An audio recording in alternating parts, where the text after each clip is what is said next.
버크롱 미친 거 아니야?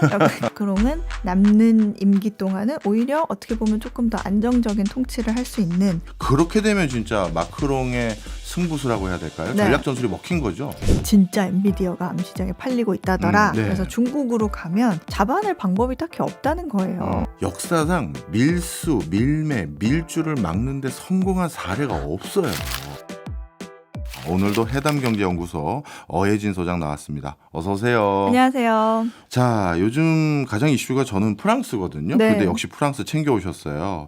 갑자기 선거를 하게 돼서 프랑스 선거 결과는 어떻게 될지 좀 궁금했는데 어떻게 전개되고 있는지 좀 설명 좀 해주세요. 네, 지난번에 유럽 의회 선거 한번 얘기했었는데 그와 이어지는 얘기입니다. 프랑스가 갑자기 이제 선거를 하겠다, 조기 총선을 치르겠다 이렇게 얘기를 했는데 그렇게 할 수 있었던 건 프랑스 대통령 마크롱이 갑자기 이제 선거하자라고 얘기를 했기 때문이에요. 프랑스는 이 의회가 돌아가는 게 마음에 안 들면 대통령이 국회의원의 임기가 끝나지 않았더라도 중간에 선거를 다시 해서 국민들의 의견을 한번 다시 물어볼 수가 있습니다. 네.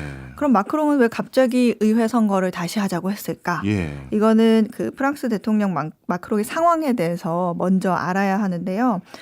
마크롱 대통령이 중도 성향으로 분류가 되는데 네. 경제 문제에 대해서는 보수에 가깝고 또 이민 문제에 대해서는 진보에 가깝습니다. 그래서 그걸 합쳐서 중도라고 분류를 합니다. 그리고 마크롱 대통령이 속한 르네상스라는 정당은 2022년 선거에서 과반에 약간 못 미친 245석을 얻어서 대통령은 마크롱이지만 뭔가 뭘 하려고 하면 사실 할 수 있는 게 별로 없는 이제 의회에서는 여소야대 상황이 됐었죠. 그러니까 우리나라랑 맞아요, 우리랑 비슷합니다. 예.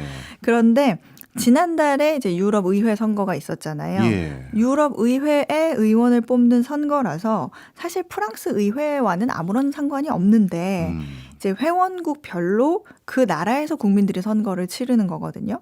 유럽 의회 선거는 그래서 국민들이 프랑스 정당을 대상으로 이렇게 보고 너희 당이 마음에 드니까 너희 당에서 유럽 의회에 대표를 보내.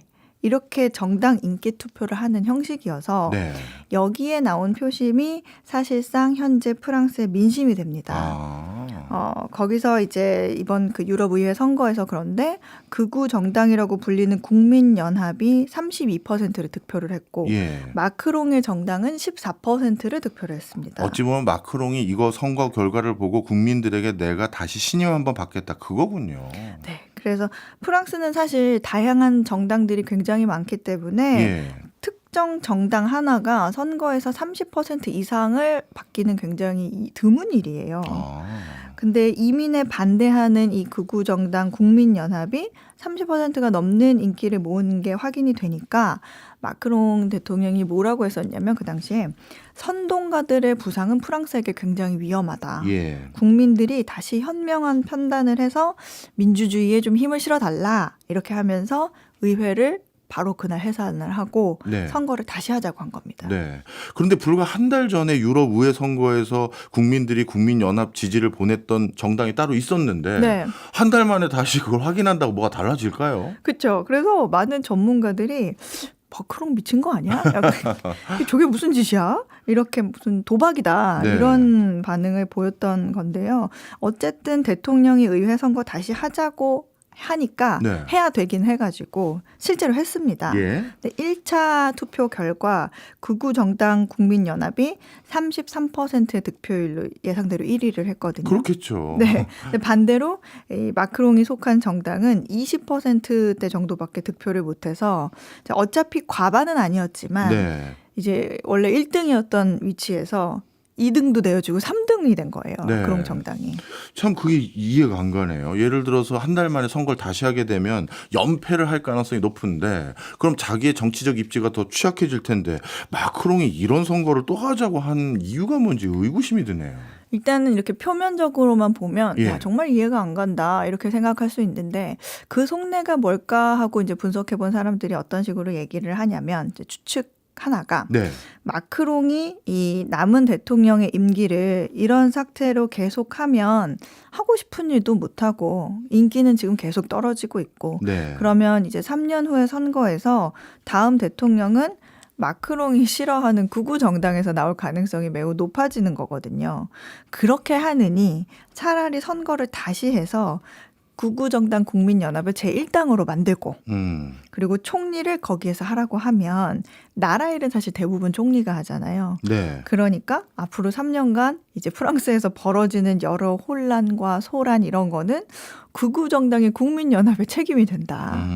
그러면 2027년의 대통령 선거에서는 극우 정당이 어떤 책임론 때문에 득표를 많이 못할 게 아니냐. 이런 계산을 마크롱이 한 거다. 이런 추측이 하나가 있습니다. 아, 어차피 본인이 정치적으로 절대적인 지지를 못 받게 되면 네. 본인이 원하는 대로 나라 경영 못하니까 차라리 적과의 동침해서 물귀신 작전을 그렇죠. 쓰는 거죠. 적이 총리 같은 걸 해서 일부 공동으로 나라 운영을 하면서 네. 욕을 먹어도 같이 먹게 되고 네. 그렇게 하겠다는 꼼수다 그거군요. 네, 맞습니다. 그래서 그런 추측도 하나가 있고 그리고 또 다른 시나리오가 하나 뭐냐면 예. 이제 프랑스는 우리나라와 선거가 좀 다른 게 결선 투표라는 게 있어요. 제가 아까 1차 투표 결과 이렇게 말씀을 드렸는데 과반 득표율이 안 나온 지역구는 의회 선거가 이제 1차 투표가 있고 2차 투표가 있는데 1차 투표에서 전체 유권자의 25% 그리고 투표에 참가한 유권자의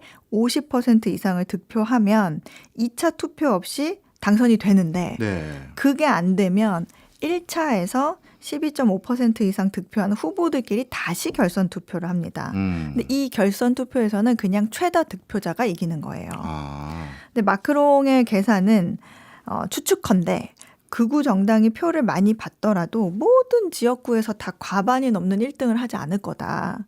그러니까 대부분이 아마 결선 투표를 해야 할 것 같은데 결선 투표를 하게 되면 2등인 이 좌파 정당 NFP와 3등인 지금 마크롱 소속 정당을 비롯한 이 범여권의 그 앙상블이 네. 힘을 모아서 만약에 단일화를 하게 된다. 2, 3등이. 그러면 극우 정당 국민연합의 의석수가 생각만큼 많이 안 나올 거다라는 계산을 하는 게 아니냐는 거예요. 근데 실제로 이번 주 일요일에 결선 투표가 있는데 지금 200곳이 넘는 여러 지역구들이 3등이 2등을 밀어주면서 자기는 이제 사퇴를 하는 그런 단일화를 하고 있습니다. 네. 마크롱의 중도 정당과 좌파 정당이 이제 서로 노선은 사실 다르긴 하지만 그래도 극우가 득세하는 꼴은 못 보겠다. 그런 꼴은 우리 보지 말자 하면서 공감대가 좀 형성이 되는 거죠. 저는 오늘 두 개 시나리오 말씀 주신 것 중에서 네. 지금 말씀 주신 게 훨씬 더 납득이 가는데요. 네. 이렇게 어떻게 보면 앙상블을 통해서 한 사람을 밀어주자 해서 2등 정당, 3등 정당이 힘을 합치게 되면 그러면 극우 정당인 국민연합이 출구조사 결과와 달리 1당이 안 될 수도 있는 거잖아요. 사실은 그거는 아니고 사실 그래요? 1당은 될 텐데 네. 이제 단독 과반이 되려면 289석이 필요하지만 예. 극우 정당은 200석 정도에 그칠 거다 이런 거고요. 요렇게 요란한 이벤트를 한번 거치고 나면 이제 극우 정당을 제외한 그 마크롱 당과 좌파 정당은 이제 자연스럽게 극우의 견제를 위한 연정을 할 수 있게 된다는 네. 겁니다. 지금은 마크롱이 소속된 중도 정당 앙상블이 원내 1당이라서 뭐 연정도 아니고 사실은 뭐 아닌 것도 아닌 조금 애매한 그런 상황인데 차라리 극우 정당 국민연합을 공동의 적으로 이제 부상을 시키고 예. 그렇게 하고 나면 조금 불쌍해진 2등, 3등 두 정당이 이제 연정을 할 수 있는 또 명분이 생기잖아요. 그러면 또 마크롱은 남는 임기 동안은 오히려 어떻게 보면 조금 더 안정적인 통치를 할 수 있는 그런 판단을 한 거라는 해석이 또 나오고 있습니다. 그렇군요. 진짜 연정을 하게 되면 남은 임기 동안 안정적인 통치할 수 있게 되니까 그렇게 되면 진짜 마크롱의 승부수라고 해야 될까요? 네. 전략 전술이 먹힌 거죠. 네, 이제 그렇게만 된다면 그런 해석이 가능은 예. 할 텐데 이제 문제는 이제 국민들의 마음이죠. 프랑스 국민들이 그동안 이제 좌파가 주장해온 어떤 이민, 뭐 친환경 이런 이슈 때문에 생활이 너무 힘들어져서 굉장히 국민들의 성향이 빠르게 우경화가 돼가고 있다는 게 좀 문제입니다. 그렇게 되면 마크롱의 계획대로 안 될 거거든요. 그러니까 마크롱은 더 우경화가 되기 전에 일단 마디를 한번 딱 끊어주고 선거를 다시 해서 그나마 조금 덜 우경화된 상황에서 의석의 기반을 좀 만들어 보자 이런 게 목적이었던 것 같고요. 네. 근데 사실 그래서 결과는 끝까지 봐야겠으나 그런 시도를 하기엔 조금 늦은 거 아니냐 하는 그런 평가가 또 있어요. 이미 프랑스 국민들은 중도 좌파의 목소리에 굉장히 피곤함을 많이 느끼고 있거든요. 네. 그래서 어떤 회의론도 여전합니다. 그래서 음. 이런 식으로 일단 아직 결과는 완벽하게 나오지 않았지만 네. 지금까지는 이렇게 정리를 할 수 있을 것 같습니다. 네. 프랑스 민심만 요즘 뒤숭숭한 게 아니라 영국도 그런 것 같습니다. 어젠가요? 영국에서도 조기 총선이 있었다고요. 네, 영국도 이 보수당의 그 리시 수낙 총리가 마크롱 대통령처럼 갑자기 선거를 하자. 그러니까요. 이렇게 다시 하자 해가지고 선거를 하게 됐는데요. 영국도 이제 리시 수낙 총리의 인기가 별로 안 좋아서 예. 왜 갑자기 또 이런 시점에 선거를 하자고 하게 된 걸까 의아했었거든요. 원래는 내년 1월이 선거인데 리시 수낙 총리는 이제 내년까지 가봐야 또 인기 얻을 이벤트도 딱히 없고 여러모로 좋을 게 없다고 보고 이제 차라리 지금 하는 게 낫다 하는 이제 마크롱과 비슷한 판단을 한 것으로 해석을 하고 있습니다. 네. 총선 결과는 어떻게 됐나요? 아직 결과는 안 나왔는데 영국은 이제 프랑스와 달리 2차 결선 투표 뭐 이런 게 없고 그냥 한 표라도 더 받으면 당선인, 그러니까 우리나라의 소선거구제와 같은 방식이거든요. 예. 아마 이제 노동당, 그러니까 지금의 야당이 과반 이상을 얻는 압승을 하지 않겠느냐. 이런 전망이 좀 우세합니다. 프랑스는 우파가 인기인데 영국은 이렇게 따지면 다시 좌파가 지지를 받게 되는 모양이 되는 거거든요. 그래서 왜 다른 곳은 보수의 물결이 강한데 또 영국은 보수가 지고 오히려 좌파에게 권력을 내주느냐. 근데 이거는 지금 영국을 비롯한 유럽의 문제는 어떤 진보냐 보수냐의 문제가 아니라 그냥 어떤 국가의 경쟁력이 쇠퇴한 상황이기 때문에 누가 집권을 해도 뾰족한 답은 사실 없는 상황입니다. 그래서 진보가 집권했다가 실망하면 그 다음엔 보수가 집권을 하고 보수가 하다가 또 실망을 하고 다시 진보가 올라서는 그런 반복이 아니겠느냐 이런 해석이 나옵니다. 네. 그래도 한 가지 좀 부럽다고 해야 될까요? 의아하다고 해야 될까요? 네. 유럽은 자기 임기들 법적으로 다 보호받을 수 있음에도 불구하고 네. 국민들이 이제 절신임한 거 아닌 것 같습니다. 다시 선거로 의사를 묻겠습니다. 이럴 수도 있네요. 네. 그런 것도 참 우리랑은 좀 다르다 이런 생각도 듣게 됩니다. 자, 이번에는 중국 얘기 좀 해볼까요? 인공지능을 만드는데 핵심적인 역할을 하는 부품인 인공지능 칩이 계속 중국으로 흘러들어간다 이런 폭로가 있었다고요? 네, 원래 지금 엔비디아 칩 중에서 성능이 굉장히 좋은 거는 중국으로 수출이 금지되어 있고, 예. 성능이 조금 떨어지는 제품은 이제 어떤 특정을 해가지고 수출이 가능은 합니다. 근데 문제는 수출이 금지된 굉장히 성능이 좋은 칩이 이런저런 편법을 통해서 중국에 판매가 되고 있다는 거예요. 예. 그래서 월스트리트 저널 기자가 이런 소문이 있던데 정말 그런가 하고 이제 중국으로 이제 가가지고 보내서는 안 되는 이 칩을 파는 업체가 있다더라. 그래서 직접 그 암시장에 들어가서 취재를 한 게 보도가 됐어요. 네. 그랬더니 이제 진짜 엔비디아가 암시장에 팔리고 있다더라. 이런 결과가 나온 거죠. 그런 곳에서 이제 칩을 구해서 중국 유학생이 이제 가방에 넣고 이제 비행기를 타러 가는 겁니다. 네. 그래서 중국으로 가면 이거는 잡아낼 방법이 딱히 없다는 거예요. 실제로 이런 방식으로 연간 12,500개의 칩이 중국으로 불법 수출이 되고 있다는 거죠. 네. 근데 이게 사실 정가가 개당 뭐 거의 한 수천만 원짜리인데 네. 이런 중국 유학생들에게 칩 한 개당 거의 뭐 한 30만 원 돈 이렇게 운반비를 주고 중국으로 배송을 한다 이런 얘기가 있었습니다. 네. 저도 뭐 여담입니다만 중간고사 끝나고 기말 보기 전에 첫 네. 수업에 네. 항상 제가 하는 그 테마가 네. 경제사 수업 때 네. 역사상 밀수, 밀매, 밀주를 막는데 성공한 사례가 없어요. 결국 이것도 네. 미국 정부는 어떻게든 막아보려고 하지만 못 막는 거잖아요. 그렇죠. 모르는 게 아니거든요. 네. 예.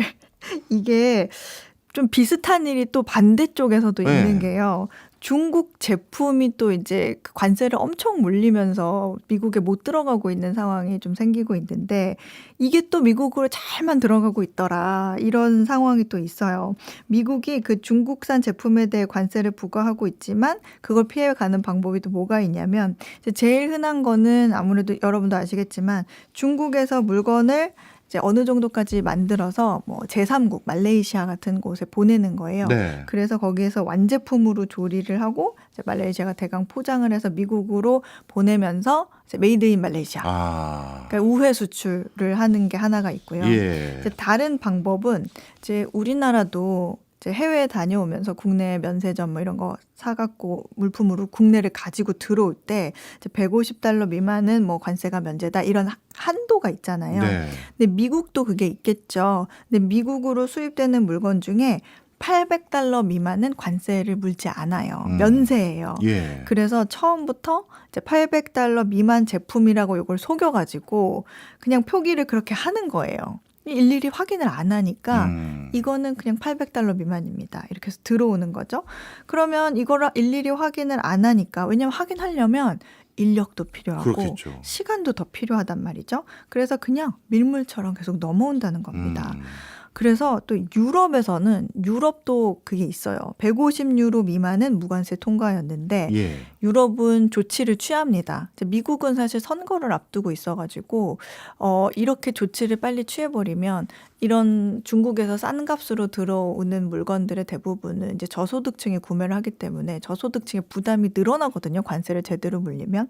근데 유럽에서는 이거를 지금 시행을 해버렸어요. 그래서 앞으로는 그런 거 없다. 모든 물건에 대해서 가격 불문하고 관세를 매기자. 이런 움직임이 실제로 구체화가 되고 있습니다. 근데 문제는 그런 무관세 정책이 세관의 업무를 줄이기 위해서 불가피하게 이렇게 만든 거라서 예. 관세를 다시 부활시킬 경우에 생기는 이런 업무 부담은 어떻게 할지가 이제 관건이죠. 그렇군요. 이번에 하나 더 살펴보겠습니다. 이제 조금 있으면 이제 파리 올림픽이 개막이 되는데요. 파리에 올 관광객들이 생각보다 적다라는 얘기가 있네요. 네, 이게 지금 파이낸셜 타임즈에서 제가 본 기사인데 에어프랑스가 관광객들의 그 파리 올림픽 기피 현상 때문에 재정에 실적에 타격을 받을 것 같다. 이런 헤드라인이었어요. 예. 이제 파리 올림픽이 이제 7월 26일부터 8월 11일까지거든요. 근데 이걸 앞두고 이제 파리를 오가는 항공 예약이 오히려 다른 유럽 주요 도시들보다 그 예약이 뒤처지고 있다는 겁니다. 근데 이게 이제 역대 올림픽을 좀 뒤돌아보면 예. 2016년에 리우 올림픽 당시에 관광객 유입이 평소보다 115%가 증가했고 네. 그리고 또 팬데믹 기간에 열렸던 그 도쿄 올림픽 있잖아요. 네. 그것마저도 20%가 증가를 했는데 네. 파리는 지난 6월 초부터 현재까지 전년 대비 관광객 유입이 한 10% 수준 정도만 증가할 것으로 예상이 된다는 거예요. 지난달 파리 관광청 자료도 인용이 됐는데 올 여름에 또 호텔 예약이 감소할 것으로 예상이 되면서 에어프랑스도 이제 6월에서 8월 매출이 우리 돈으로 따지면 한 2,700억 원 가량 줄어들 거다 이런 전망이 나왔어요. 근데 이 정도면 올해 전체 컨센서스에서 한 13% 정도로 깎아먹는 겁니다. 예. 그럼 굉장히 이상하죠? 예.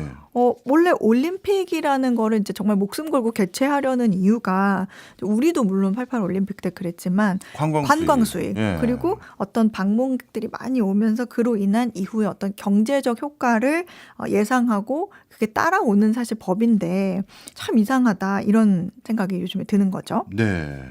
뭐 이러다가는 원래 여름 성수기에 파리 같은 경우는 방 잡기 어려운 곳인데 네.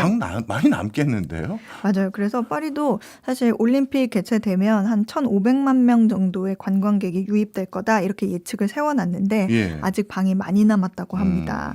그 올림픽 보러 사람들이 많이 올 테니까 뭐 에어비앤비 하는 사람이나 그리고 요 시기가 사실 파리 국민들의 휴가 시즌이기도 네. 하거든요. 그래서 오히려 나라 밖으로 이제 휴가 가는 파리 시민들이 이제 이런 수요를 잔뜩 기대하고 방을 좀 비워놨단 말이에요. 근데 이제 예약이 안 차고 방이 남아 도니까 오히려 가격을 낮추면서 어떻게든 이 빈 방을 메꿔야 하는 그런 상황에서 고군분투를 하는 모습이라는 거죠. 예. 그래서 일례로 에어비앤비가 가격을 올려놓은 게 평균 한 600유로 정도였다. 그러면 실제로 예약된 물건들을 보면 저 거의 반값에 예약이 됐더라. 이런 얘기가 있습니다. 궁금한 건 이렇게 수요가 줄어든 아니면 예상보다 적어진 원인 뭐 이런 것도 분석이 좀 되어 있나요? 뭐 이제 현지 언론 분석에 따르면 예. 일단 첫 번째는 너무 높은 가격. 그리고 프랑스 내에 우리 정치적 격동이 원인이라는 건데 예. 우리가 앞에도 말씀드린 그 선거를 치러지면서 극우 정당이 어떤 정권을 차지하는 것에 대해서 반대하는 사람들이 또 모여가지고 지금 총궐기도의 시위를 하고 있거든요. 네. 프랑스는 워낙 시위가 많은 나라이기 때문에. 근데 게다가 이제 더럽다고 알려진 그 세느강에서 이제 개막식도 하고 수영 대회도 하기 위해서 이제 나라에서 조 단위 예산을 지금 투입을 했다고 하니까 시민들이 이보세요. 그럴 거면 그 돈으로 우리를 좀 도와주십시오. 이런 목소리가 나오고 있고요. 네네. 그래서 좀 항의를 하는 시민들이 틱톡 같은 데서 예. 파리 오지 마세요. 오히려요? 취소하세요. 이런 영상을 올리기도 예. 합니다. 그러니까 시민들이 전혀 협조를 하지 않은 상황이니까 이런 상황에서는 또 그 안전에 대한 우려까지 또 나오면서 오히려. 올림픽 보러 가는 사람들이 기대만큼 안 나오는 상황이 벌어지고 있습니다. 네. 오늘 전반적으로 유럽이 뒤숭숭하다라는 결론 하나 또 얻을 수 있었네요. 네. 알겠습니다. 지금까지 어혜진 소장이었습니다. 어서 가볼 때 가보십시오. 고맙습니다. 감사합니다.